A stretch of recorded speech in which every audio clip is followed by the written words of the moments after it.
తన పాప రూపము చూచుచు శాప భయమున నేర్చుచు దావీదు తన పాప రూపము చూచుచు తాపముతో పశ్చాత్తాపముతో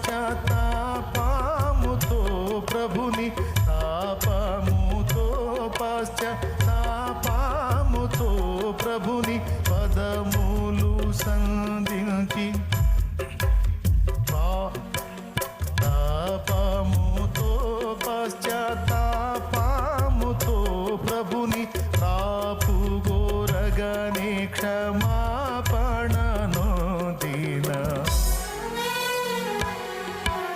కరుణా పీఠము చేరరే దేవుని కృప చరణాస్థలిని